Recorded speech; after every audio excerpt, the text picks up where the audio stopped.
So I actually have the privilege this morning of starting us out by honoring and celebrating some exceptional champions of Reach Out and Read with our Diane Loeffler Legislative Champion Award.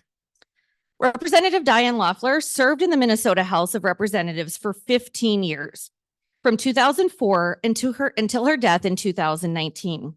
She served District 60A in Northeast Minneapolis, where she was a lifelong resident.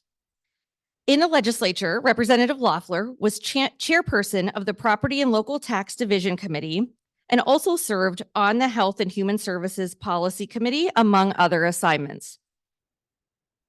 By all accounts, she was a fierce advocate for Minnesota's most disadvantaged populations and believed in the power of government to open doors of opportunity and improve the lives of all Minnesota residents. While serving in the House, she authored legislation related to healthcare, children, the elderly, property tax relief, and many local issues. She served as a mentor to new leaders at the neighborhood, city, regional, and state levels, passing on her enthusiasm for public service. It was partially because of her job as a healthcare policy analyst for Hennepin County that she understood the intersection of health equity, literacy, and public policy.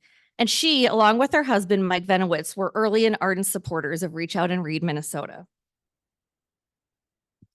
So today, I'm honored to be presenting this award to Senator Steve Cwodzinski. I first met Senator Cwodzinski in 2020 via Zoom, because it was 2020, and we were on Zoom together. And as a retired teacher, he was immediately enthusiastic about our mission. And of course, he quickly understood the intersection between healthcare and literacy and children's brain development and how that early learning and bonding would help lead to later success in school. Not only that, he was the only legislator that entire session of Zoom meetings who asked myself and Courtney Jasper, our lobbyist, what we were reading for fun, which I thought was great. For myself, it was some post-apocalyptic fiction, per usual, and so what I like. For Courtney, it was law school textbooks, which was not for fun. Well, we kept in touch, and he followed and supported us throughout that session, where we ended up receiving American Rescue Plan funds. Then last session, he enthusiastically agreed to be our lead author in the Senate. He secured us a hearing in the Senate Education Committee, which went very well. This lovely picture is us post hearing, where we got to show off all of the books to the legislators. Because of his work as our champion in the Senate, along with our champion in the House, who's here today with us as well, Representative Carly Katiza-Wattoon, we secured transformational and ongoing funding. Senator Cwodzinski is in his third term serving the Eden Prairie area, and he currently chairs the Senate Education Policy Committee. He regularly works across the aisle to advance bills supporting children of all ages, their families, and the school districts that support him. So please help me in welcoming the senator up to receive this award.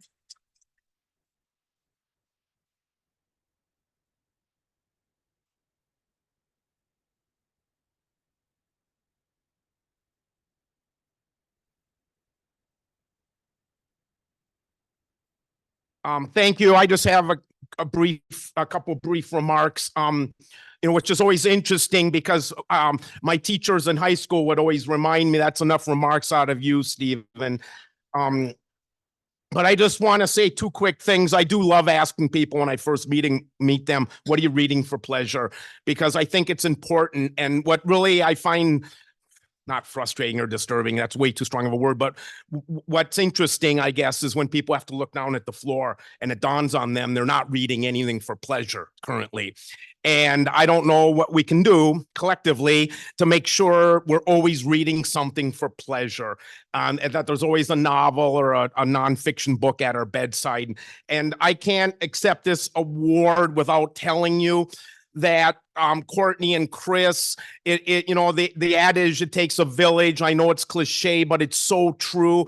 And if you ever get involved in anything at the Capitol, please don't say the sausage making process of how a bill becomes a law. To me anyways, I know Otto von Bismarck compared lawmaking with sausage making, and that you should never watch it being made. But laws don't happen without people like Chris and Courtney who come to my office, who lobby, who testify, who help. And then there's all these people that draft the bills and do research on the bills, and the process of how a bill becomes a law 101 to me is like a skyscraper or a wedding cake or a symphony. And it's a beautiful process to behold, because from time to time, as each step along the way, fruition reveals a wonderful product like the hard work that you guys do. Thank you so much for this honor.